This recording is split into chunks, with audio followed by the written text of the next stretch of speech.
join us. So welcome everyone to our ISV webinar. Very excited to have you here.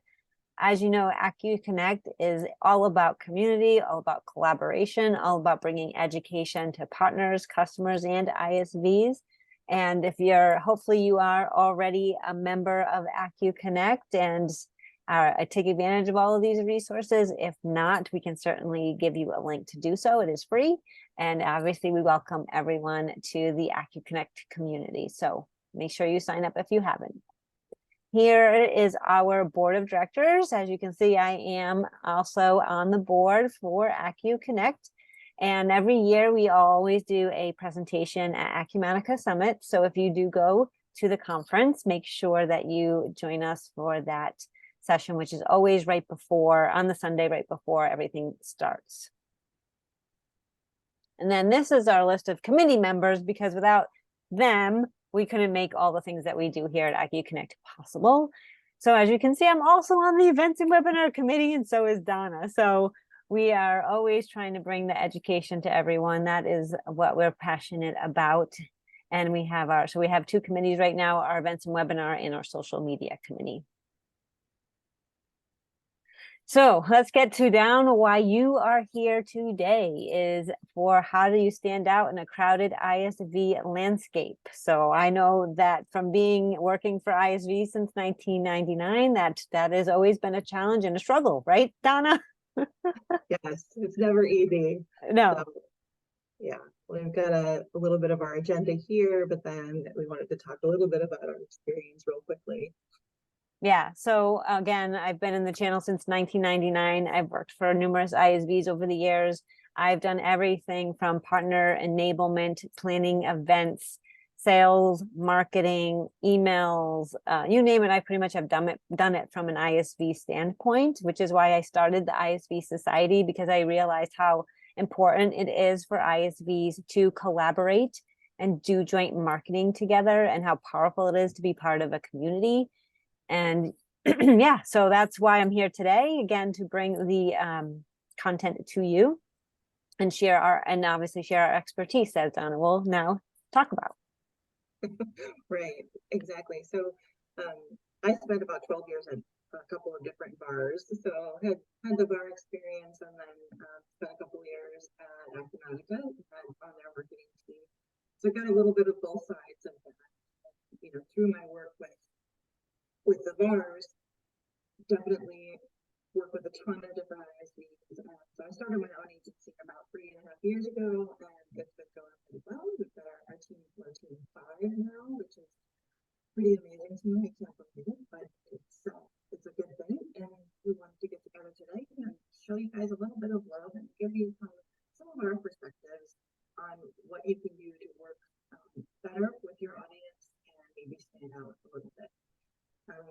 And these probably are not new to you, but what I see from challenges that you're facing are, there's a new buyer in town. So there's a lot of competition out there. We always know that there's more solutions for every different piece that you could possibly do. Gosh, God help you if you're an AP processor, right?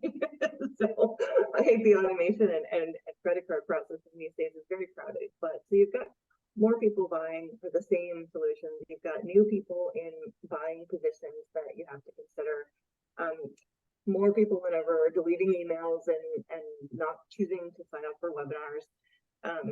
Margins are harder to get. And then it used to be easy to get onto a marketplace, or to get easier, I guess. It was never easy, but it was easier to get listed. And now there's a lot of hoops you have to jump through. So we've got 6 tactics that we're going to cover, and the tactic number 1 I'm taking is research. And so the scenarios I saw most often as a VAR when ISVs would approach me were that either it was kind of a cold outreach, just trying to drum up some interest, or on the flip side, it was somebody in sales desperately needed a feature, went out and found it, signed an agreement, bought it, implemented it, and marketing doesn't know it all.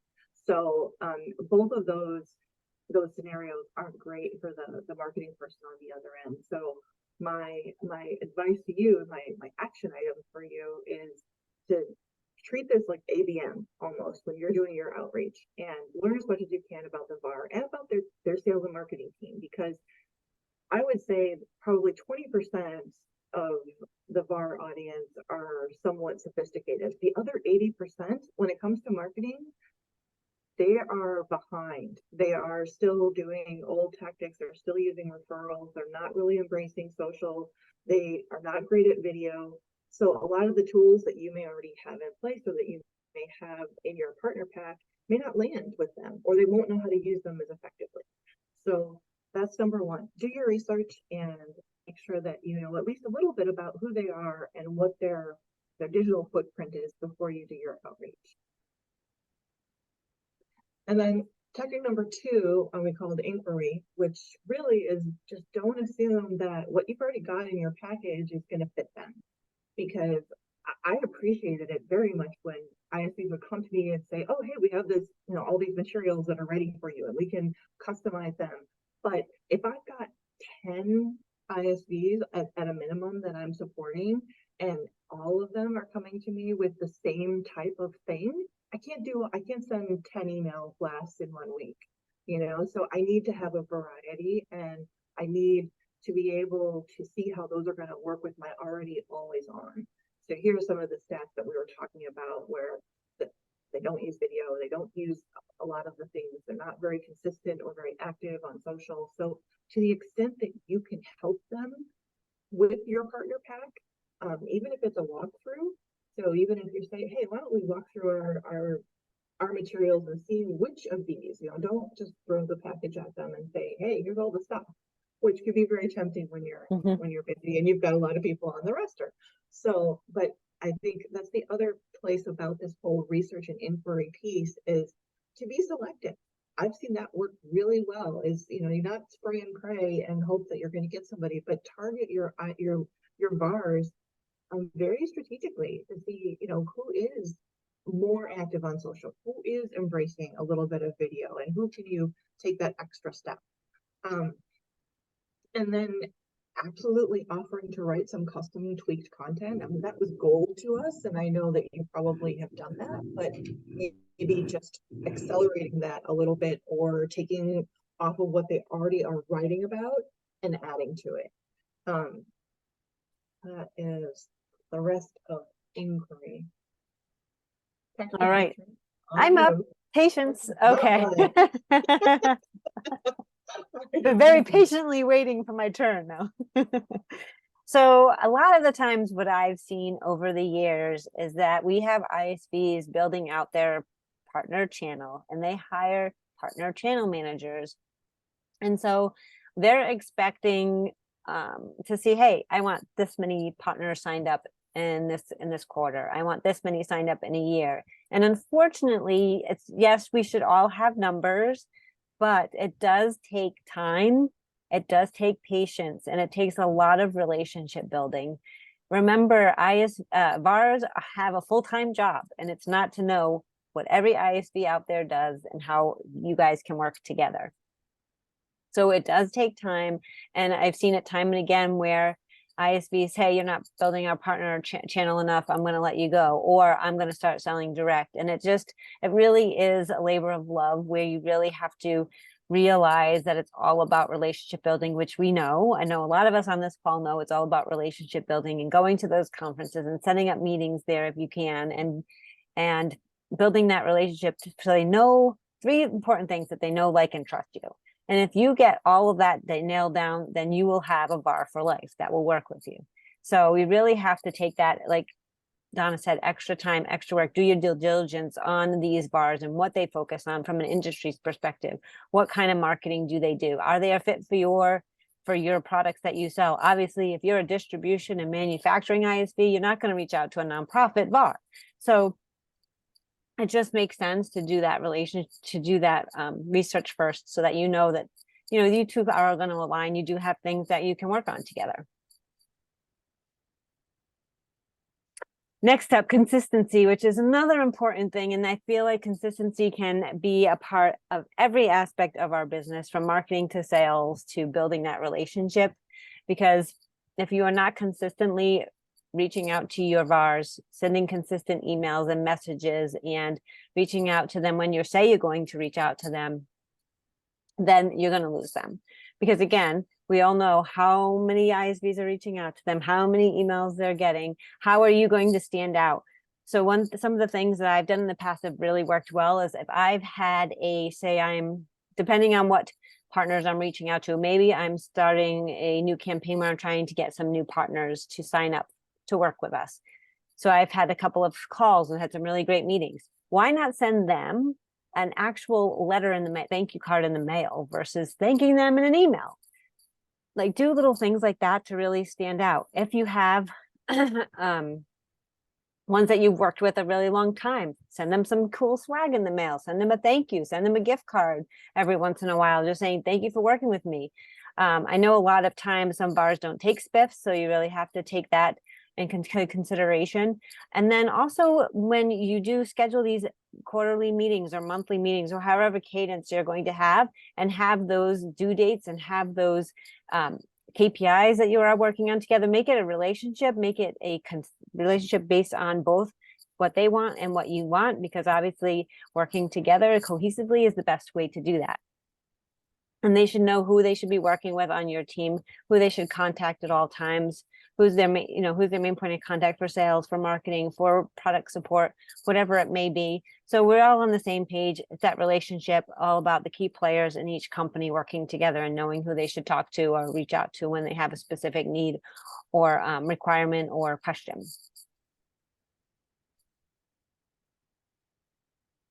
I think I'm persistence too. Yes, I am. I'm all three of these in a row. Okay. Persistent. So yeah. So, again, these VARs have a full-time job. So you might have to email them. You might have to call them more than once to get them on the phone to talk to them. If you are having a struggle getting them on the phone, if you're having a struggle scheduling a meeting, make sure you get to that conference and you find them and you talk to them.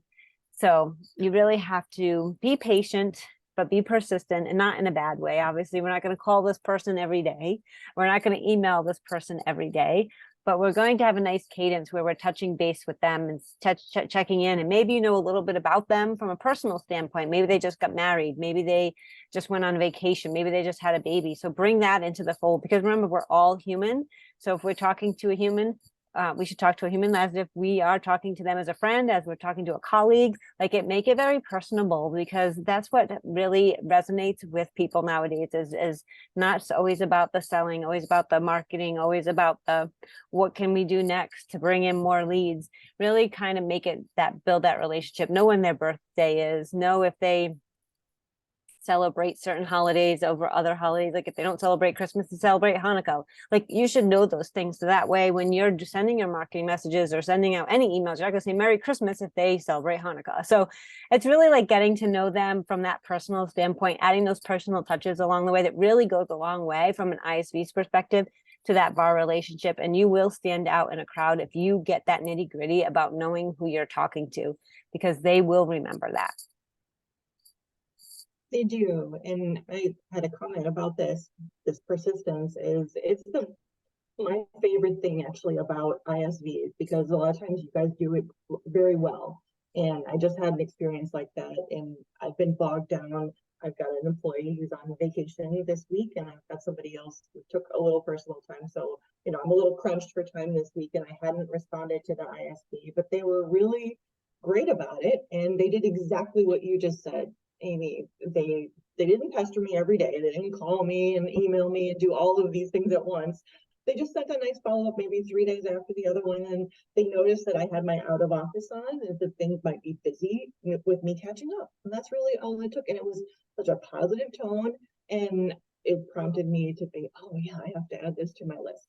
So and so it was a nice thing. And I love that piece about getting personal, because we know so much about each other these days between social media and all the other channels that it's easy to find too. It's easy to find out that information without being a stalker, so to speak. Right. You just want to celebrate. You don't want to. Nothing nefarious going on here. So persistence is probably, out of all of these, if well done, it can be good. I will say that there's every great once in a while I've had that experience where the person is just relentless, and that's no fun either. No. But And that's why you have the tools and systems in place to remind you to reach out to them. So that way you have that cadence of, hey, I haven't talked to this partner in a couple weeks and they said they were going to get back to me on something. I wonder if something happened. Maybe I should follow up and check in and make sure everything's okay, kind of thing. yeah, and you're getting me all excited when you talk about tools, because I'm the queen of the tools. So moving on to tactic number 6. So and really, because I spent so long on the VAR side, that I know we don't give ISVs as much love as we should, and that you really do have to fight for our attention sometimes, and that can be challenging. So I would just say that you put yourself in my shoes and realize that in addition to my everyday VAR marketing position, I've got at a minimum 10 ISVs looking at me every month for something. And I want to give every last one of them my attention, but it doesn't always happen as quickly or as consistently as I would like it to. So, and then think about different ways, different things to do. Like, I love what you said about the swag package. I mean, I personally, as a marketing person, I don't think I have ever, maybe at Crestwood, but I don't think I've ever gotten anything from an ISV, like, for me. It was either sales related. There's all kinds of sales contests, but there's really nothing on the marketing side. Not that I need to be incented to do my job, but it's nice and it's right. And, it gives you a little bit, it gives you an edge over the other ISVs who aren't doing it. So if you can involve us in your contests and think about ways to engage with the marketing team, and even join sales and marketing together is even better. Right. So, and a welcome package, or I was thinking about kind of a working with us 101, even if that's a document that you can step through, or a PowerPoint that is a click through, that you teach us how to be your advocate, how to listen for the keywords, the things that on the sales team, and involve the marketers a little more from the beginning, because I know sales always get, because they're going to sell your deals and you want them to know. But marketing needs to be your ground cover from the beginning. And if we're not included, or I mean, I know it's no disrespect to us. It's just that you're on a sale and you're right. You're going to get this going. But we just had this happen where with a VAR of mine that I'm working with, they signed a contract a year ago and implemented an ISV solution, and I found out about it a month ago. And so we missed a year of, they signed an agreement. I don't have a copy of it. I don't know what I'm on the hook for. I don't know what we were supposed to be doing. So make sure that you're looping in the marketing team or person and helping them be your advocate, because we can introduce you to opportunities and we can work you into our plan if we see it. And we can't do that if we don't see it. So sometimes sales forgets about us here and there. Yeah, exactly. And that's where I think, sales obviously gets the commission, but marketing is the one doing, all of the front work of getting, knowledge and education out there about about the ISV. So I feel like ISV should start sending swag to marketing, right? And just because they're the ones that you're going to be working with them with just as much as the sales team, and at least the sales team, they're getting those commissions. And so we always forget that marketing plays a huge role in that whole process as well. And we all want to feel special. So, we've been the underdog for a while. So a little bit of love will go a long way. Exactly. I feel like we could do a webinar just on how to onboard new partners and what is your strategy for working with them the first year, because obviously the first year, like you said, you didn't even know. So the first year is really the most critical, and in my opinion, of getting that relationship going, because if you miss a whole, imagine signing up and then doing nothing. So what was all that hard work of getting that partner signed up in the first place if nothing happened after it? Right. And now I have a success story that I could have been telling and using. So it's a huge missed opportunity. And so, but I know how it happened. It was just hey, they need this and we have it, and the marriage, and yay. It does happen. So, all right. Then wrapping up, we wanted to close with a little bit of the Acuconnect. Well, we do have a poll question, so let me launch that first. Right, sorry. Yeah, no worries. So what are your biggest frustrations when you are co-marketing with VARs? Is it getting their attention? Is it pushback on the cost? Is it trouble getting them to go to market? And then do they just go dark? Let us know what your top frustration is. We'd love to know. I have a couple of ISVs that have been doing some really good video work on, and I think the number one thing that they're saying is we put together all this stuff and it's great, but nobody's coming back.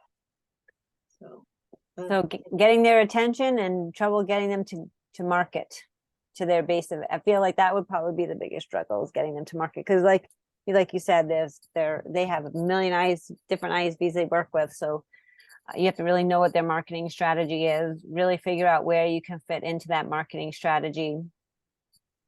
And it's not always about emails, not always about webinars. There's ISVs out there that do direct mail kits and do different things.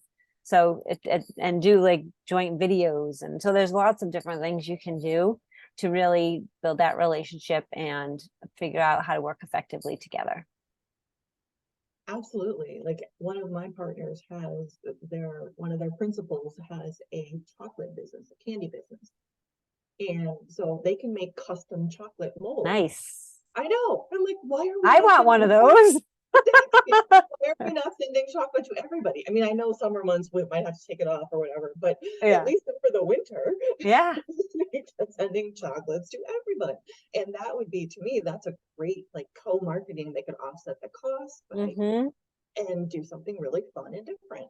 So that comes from knowing, like I said, that first point of research and knowing them. It's not hard to find out that Eric Emerson has Putnam Pantry in the Boston area. You know, it's a fixture. So yeah, good news. Well, if you have any questions, feel free to put them in the Q&A. If you want us, we can just open it for conversation as well. So I can unmute everybody and you can feel free to share any feedback. Can I unmute everyone? That's always a test, right? I can ask them to all unmute. Okay. So feel free to unmute and ask away any questions that you might have, provide any feedback, what's working for you, what isn't working for you, what are you struggling with? We'd love to hear it. Before I wrap it up and just give a few more slides about Acuconnect in case you aren't a member yet. And you can also sponsor as an ISV. If you're not a sponsor, there's different levels. So certainly can join us for doing these joint webinars for partners and customers that we do on the events webinar committee. We have a virtual event in September that you can learn more about and sponsor. Obviously, you become a member for free. And then this is when our virtual event is in September on the 13th and 14th. So if you'd like to learn more about any of these initiatives that we do from a sponsorship standpoint, feel free to reach out to us. But if you have any questions, feel free to let us know. We'd love to help in any way we can before we wrap it up, because we have 4 minutes. Hi, this is Andrea from SourceDay. Hi, Andrea. I think we're a gold sponsor for Acuconnect, and I was wondering if you have any data that I could give my marketing team about Acuconnect for how it's turning out, what it looks like right now for the 13th and 14th. Yeah, we just started actually promoting it the end of June, just so you know, and we are still, so I can tell you we've had we're getting all the sessions together, all the speakers together, the calendar together. So things are slowly ramping up, and over the course of the next month or so, we'll really have everything done. And that's when we'll really start seeing the momentum, but still in the early stages, obviously, being a virtual event. But I can certainly have them send out some information to you on where we're at with that. Okay, that'd be great. Sure. And welcome to Acuconnect. Thank you. Thank you. This is helpful slide deck, ladies. It was good. all, you know, things that I kind of knew, but it's always nice for me. I'm a channel manager at an ISV, so it's nice to see like patience, persistence, empathy, you know, just as to help understand, not understand, but like validate the experience, you know, because it is kind of tough. It is. I It's used to probably be- one of the toughest jobs from our Yeah. standpoint, being in Yeah. the channel. I think so too. Getting them to give us a customer referral. Oh my gosh, is that hard? Or even getting a customer case study done, I feel like is pulling teeth and trying to just do that. Even though you know there's happy customers, but just trying to nail down getting one done can be just so stressful. Yeah. Yeah. And I know they're super busy and we're just Mhm. one vendor out of many vendors who are knocking at their door. Right. Yep. So, well, thank you for being here. I appreciate it. Yeah. Thank you for doing it. So that's one thing I was always very curious about is how we could connect more ISVs together in, you know, one effort. So we could consolidate, because like I'm saying, if you've got even just a handful that you're working with, your calendar becomes incredible. Right. I can't hear you. We lost you a little bit. Nope. I feel like if we speak louder, it's better for some reason. Okay, Yeah. all right. I have to yell. You have to yell. Even though I have it on full volume. Oh, that's here, good. I Right there. Right there. Whatever it is. right. I don't know what's going on with it. New headset needs to be purchased, but yeah, to have like-minded or not like-minded, but ISVs that fit together. So you know, the front end and the back end of a, you know, I think would be helpful to consolidate. I know we try and do that sometimes with the webinars and show a complete end-to-end solution, but that can be hard to pull off and coordinate these days. That's why you joined the ISV Society, and I do all of that for you. Do all that connecting. Yes, yep. Doing the joint webinars, I think, is very effective when you're doing a webinar with other ISVs, because again, partners don't have to go to 3 different webinars to learn about these 3 ISVs. They can go to one, and it saves a ton of time for you and them. So yeah. Right. Good idea. All right. Thank you, ladies. Thank you, everyone. Have a great weekend. Thank you. You too. Happy Friday. All right. Bye-bye. Bye.